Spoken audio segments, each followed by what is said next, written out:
Alhamdulillah Rabbil Alamin wa salatu wa salam ala Sayyid al-Mursalin. Il faut absolument mettre au point une chose très importante. Certaines personnes délaissent la sunna pour le madhab. Les frères, il faut comprendre que le madhab هو ما ذهب إليه الشيخ في فهم الدليل.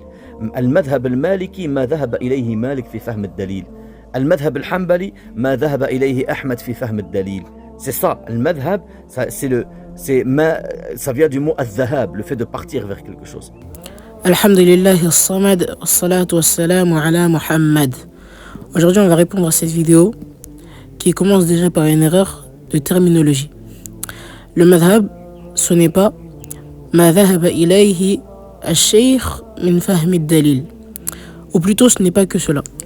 Le cheikh Bakr Abu Zayd al-Hanbali rahimahullah dit dans son livre Al-Madkhal al-Mufassal ila madhhab l'imam Ahmad: ainsi notre parole ma qalahu mu'taqidan lahu bidalilihi wa mata alayh, ce qu'il a dit en y croyant avec sa preuve et sur quoi il est mort, voilà la mesure sur laquelle il a accord concernant ce qui peut être attribué correctement au mujtahid. C'est ce qu'on appelle al-madhhab al-haqiqi, le madhhab dans sa réalité. Quant à ce qui reste, c'est le madhhab au sens technique, al-madhhab al-istilahi, c'est-à-dire ce qui est attribué à l'imam par le biais du raisonnement analogique, donc le qiyas, de ce qui constitue la conséquence nécessaire de son madhhab, lazimul madhhab, de ses actes et de ce qui s'y rattache parmi les voies connues pour déterminer le madhhab. Cela inclut ceux que les adeptes du madhhab ont suivi comme voie et méthode dans la compréhension de ces paroles, l'application de ces transmissions et l'extension juridique, donc le takhrij, fondé sur celle-ci. Tout cela fait l'objet d'une divergence quant à son attribution au madhhab de l'imam. Et ici c'est intéressant car il fait la distinction entre madhhab al-imam et madhhab al-ashab. Donc il fait une distinction entre le madhhab de l'imam Ahmed par exemple et le madhhab des Hanbalites.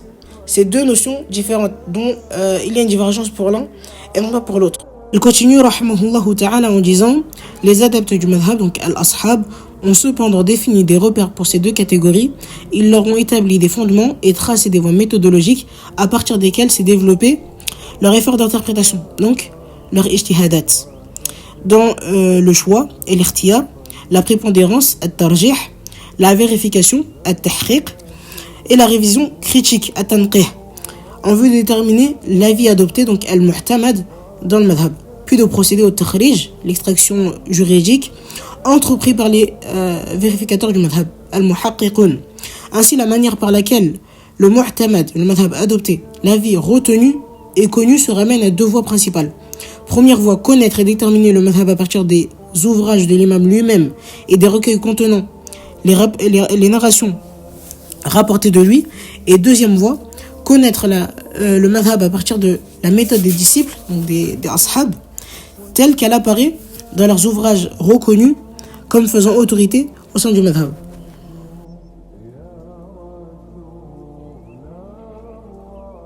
Et là, il y a juste de délaisser al-dalil parce que t'es maliki ou t'es hanbali ou t'es shafi'i. Salamun alaykum wa rahmatullah. Bismillah, walhamdulillah, wassalat wassalam ala rasulillah. Alors aujourd'hui, on va répondre à ce frère Madi Abou Abdillah. Donc, comme on l'entend dans l'extrait précédent, il nous affirme qu'on ne doit pas délaisser le dalil pour la parole d'un savant. Alors, est-ce que cette parole-là, elle peut s'appliquer pour la personne de la masse? Alors, il faut savoir qu'en jurisprudence, on n'impose pas à la personne de la masse d'aller dans les adillah et d'en extraire des jugements, mais plutôt à elle de faire le taqlid, donc le suivi aveugle. Donc, avant de citer les ijma'at à ce sujet-là, le taqlid, qu'est-ce que c'est?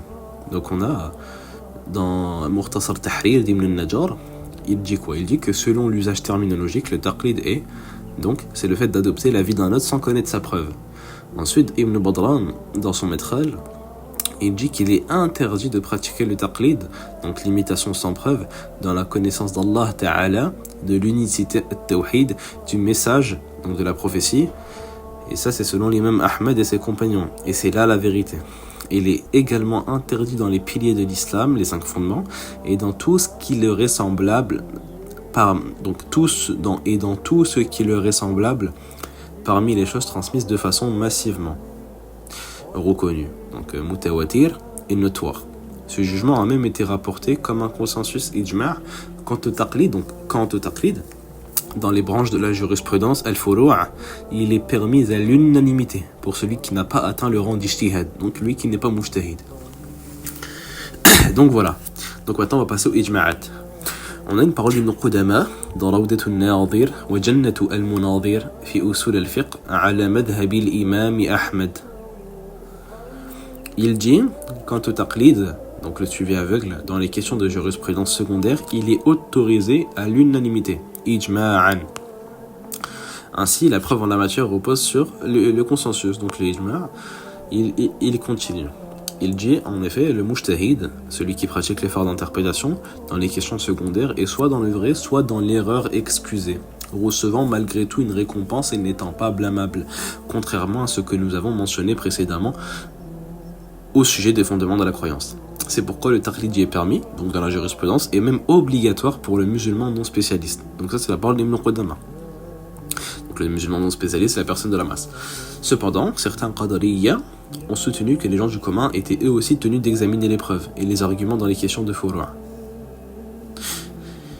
Et la citation se termine ici.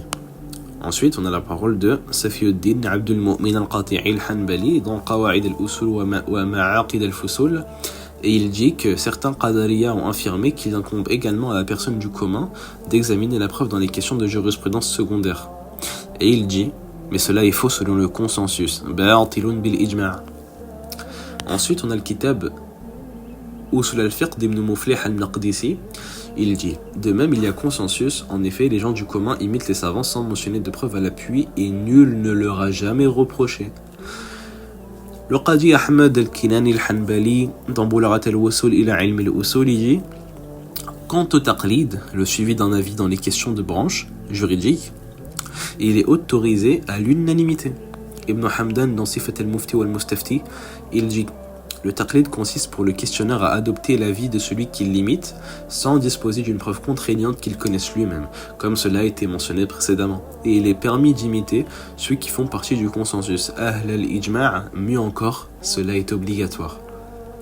Le Qadi Abu Ya'ala dans Al-Udda fi Usul al-Fiqh, il dit, quant à ce dans quoi le taqlid est permis, il s'agit des questions relevant des branches de la religion, furu'ad-din, tels que le mariage, les biens, le divorce, l'affranchissement, la gestion, les contrats écrits ou le sujud as-sahw. Les gens se divisent à ce sujet en deux catégories, le savant, alim, et la personne de la masse. Pour la personne de la masse, il se doit de suivre les savants et d'agir selon leur fatawa, conformément à la parole d'Allah subhanahu wa ta'ala. Interrogez ceux qui détiennent le souvenir si vous ne savez pas. Fas'alu ahla dhikri in kuntum la ta'lamun. Dans Surat An-Nahl au verset 43. Ensuite, on a la parole d'Ahmed ibn Hanbal qu'on retrouve dans Tabaqat al-Hanabila, et il dit, et celui qui prétend qu'il rejette le taqlid et ne suit personne dans sa religion, c'est là la parole d'un fasiq auprès d'Allah et de son messager alayhi salatu wassalam. Ensuite, on continue avec la parole de Ibn Rajab al-Hanbali dans son Rad, de ceux qui suivent autre que les 4 écoles de jurisprudence établies. Il commence cette citation en disant « Louange à Allah, grâce à lui et par sa bonté, cette voie dont le danger est immense. Cette voie dont le danger est immense et dont l'enjeu est considérable, c'est désormais refermé, et ces grands mots ont été écartés. Cela fait partie de la grâce d'Allah envers ses serviteurs, et de ses bienfaits raffinés, et de ses dispositions bienveillantes. Walhamdulillahi Rabbil Alamin. » Pourtant, il continue d'apparaître ceux qui prétendent atteindre le degré d'ijtihad et qui parlent de la science sans suivre le taqlid de l'un de ses imams. Parmi eux, certains ont un semblant de légitimité dans ce qu'ils avancent, d'autres voient leurs propos rejetés et leurs prétentions réfutées. Quant au reste des gens qui n'ont pas atteint ce degré, il ne leur reste que de pratiquer le taqlid de ces imams et de suivre ce que suit le reste de la communauté. Il en va de même pour les questions de jurisprudence et les fatwas relatives au licite et à l'illicite. Si les gens n'étaient pas guidés par les avis d'imams précis, cela aurait conduit à la corruption de la religion.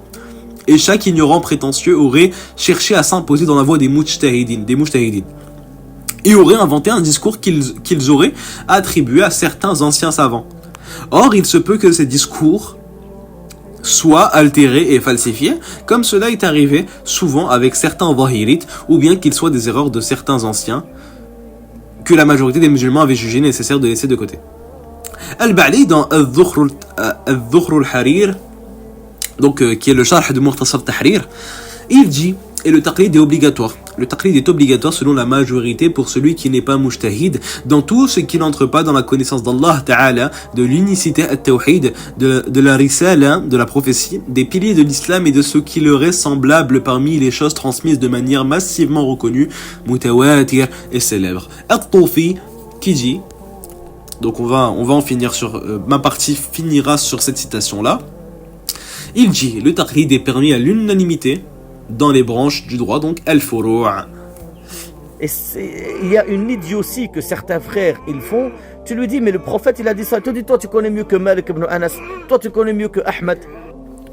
Voyons voir ce que pensent les salafs concernant ce qu'il a jugé comme étant une idiotie.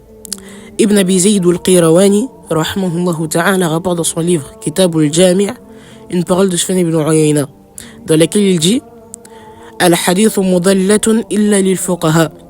Le hadith est une cause d'égarement, si ce n'est pour les fuqaha, si ce n'est pour les juristes. Et Ibn Abi Zayd al-Qirawani commente cette parole en disant, il voulait dire par là que ceux qui ne sont pas des juristes, qui ne sont pas des fuqaha, peuvent comprendre un hadith selon son apparence, selon son zahir, alors qu'il comporte en réalité un ta'wil, une interprétation appuyée par un autre hadith. Donc ici un ta'wil, c'est le fait d'aller vers un sens marginal qui est moins fort que le sens apparent lorsqu'on lit le hadith. Donc il dit ou qu'il existe une preuve qui leur échappe, ou encore que ce hadith a été abandonné pour une raison que seuls connaissent ceux qui ont profondément étudié la science et acquis la compréhension du fiqh, de la jurisprudence. Donc ici, Ibn Abi Zayd al-Qirawani mentionne le concept de illa, le concept de cause, de spécificité dans le hadith. C'est-à-dire qu'il peut y avoir des défauts cachés, que ce soit dans la chaîne de transmission, que ce soit dans le corps du hadith, qui vont entraîner une compréhension ou un comportement différent de celui que le sens apparent pourrait laisser penser. Et donc, Sufyan ibn Uyayna a jugé le hadith comme étant égareur, si ce n'est pour les fuqaha. Maintenant, qui es-tu pour dire que on ne peut pas délaisser ce qu'on comprend d'un hadith pour la parole d'un imam qui lui a compris le hadith? Wallahu a'lam.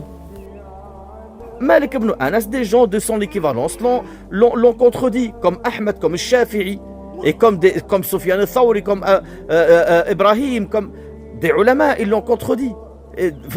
C'est pas nous on le contredit, c'est que Ahmed ibn Hanbal ou Malik ibn Anas ou Shafi'i, il ne reçoit pas de dalil, il ne reçoit pas le wahi de la part d'Allah, et sa parole n'est pas un dalil. Sa parole n'est pas un dalil. Malik ibn Anas, sa parole n'est pas un dalil. Et quiconque te dit le contraire, il va à l'encontre du Coran et de la Sunna. Ahmed ibn Hanbal, sa parole n'est pas un dalil. Et quiconque te dit le contraire, il va à l'encontre du Coran et de la Sunna, ainsi que Shafi'i. Premièrement, la parole du frère commence par une erreur de catégorie. Car comme il l'a précisé, ce sont les ulama, ce sont les savants qui se contredisent, et non pas des personnes de la masse. Et en réalité, ce qui différencie al-muqallid, donc le suiveur, du mujtahid, le savant ayant l'effort de compréhension, c'est l'ijtihad, l'effort de compréhension en lui-même. C'est pour cela que ton analogie sur les savants, toi étant un muqallid, une personne de la masse, un suiveur, n'est pas correcte. On pourrait mentionner à ce sujet-là une autre parole qui a été rapportée par Ibn Abi Zayd al-Qirawani dans le même livre, Kitab al-Jami', selon laquelle Ibn Wahb, le grand salaf, élève de l'imam Malik ibn Anas radiyallahu anhuma, a dit كل صاحب حديث ليس له إمام في الفقه فهو ضال ولولا أن الله أنقذنا بمالك والليث لضللنا. Donc Ibn Wahb dit, tout adepte du hadith, tout traditionniste qui n'a pas d'imam en jurisprudence est dans l'égarement. Et si Allah ne nous avait pas sauvés par Malik ibn Anas et Al-Layth ibn Sa'd, nous aurions été égarés. Donc le fait de se référer à un imam dans les questions de jurisprudence n'est pas une idiotie ni une hérésie qui a émergé par des ignorants dans leur religion, mais bien la voie des grands salafs de cette communauté et des grands savants de cette religion. Troisièmement, personne n'a prétendu que l'imam Ahmad ibn Hanbal ou bien que l'imam Shafi'i ou bien l'imam Malik ibn Anas constituaient des preuves en eux-mêmes. Cependant, ce sont des sources auxquelles on peut revenir, comme Allah subhanahu wa ta'ala a dit « Fas'alou ahla dhikri in kuntum la ta'lamoun » Demandez aux gens du rappel si vous ne savez pas. L'ijtihad de la personne de la masse, son seul effort de compréhension, c'est d'aller chercher une personne qualifiée pour pouvoir lui répondre. Il ne lui est pas demandé d'aller ouvrir Sahih al-Bukhari ou bien Sahih Muslim ou bien quel que ce soit le livre et d'en tirer des jugements selon sa compréhension. Et cela est une porte à un grand mal en réalité, comme l'a souligné Ibn Rajab. Et finalement, j'en conclus que la base est mauvaise. Car oui, l'imam Ahmad ibn Hanbal n'est pas un dalil, mais de l'autre part, il ne nous a pas été chargé de connaître le dalil. C'est ça la base erronée dans ce que tu es en train d'entreprendre. Le sahabi en lui-même, sa parole en soi n'est pas un dalil.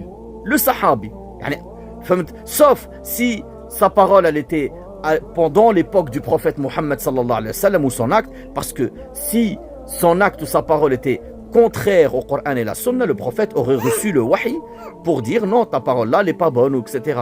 Mais après la mort du prophète sallallahu alayhi wa sallam, elle est un dalil que si elle ne va pas à l'encontre d'un nas ou qu'elle n'est pas contredite par d'autres sahaba parmi les ulama. Mais la parole du sahabi en soi n'est pas un dalil.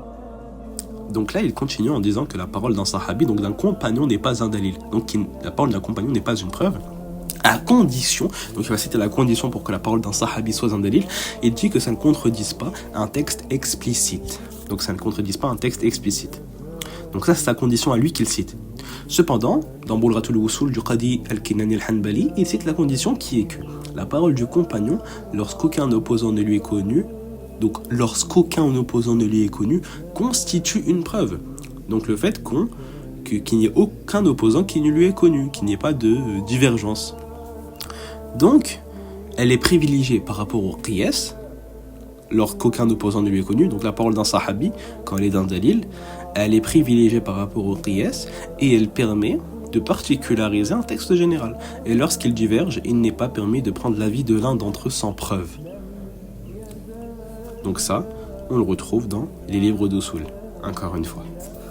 Rajoutons à cela le fait qu'Abu Muhammad al-Tamimi ou al-Hanbali rahimahullah ta'ala a dit que la parole du sahabi, la parole du compagnon du prophète sallallahu alayhi wa sallam, si elle a été largement diffusée sans qu'il n'y ait eu de contradiction, sans qu'il n'y ait eu d'opposition chez les sahaba, alors la parole en termes de témoignage de la guidée est équivalente à celle du prophète sallallahu alayhi wa sallam.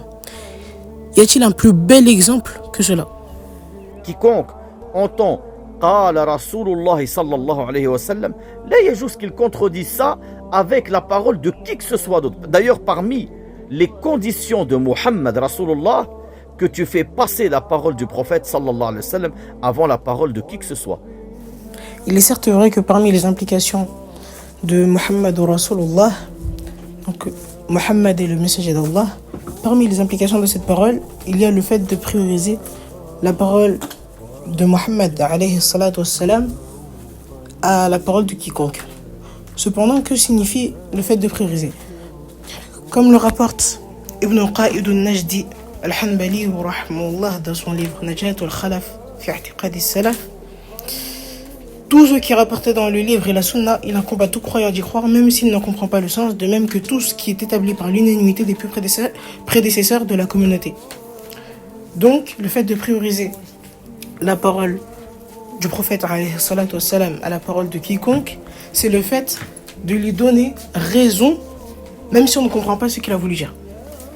Donc ici, si je lis un hadith qui est authentique concernant un jugement, je dirais, le prophète sallallahu alayhi wa sallam a dit vrai, même si je ne comprends pas ce qu'il a voulu dire, même si je n'ai pas l'interprétation de sa parole, tout simplement.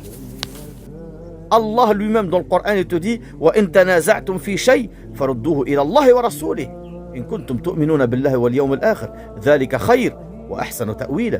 Si vous êtes dispersés dans une chose, divisés dans une chose, ramenez-la à Allah et à son prophète. Si vraiment vous croyez en Allah et au jour du jugement dernier, ceci est mieux et c'est la meilleure explication.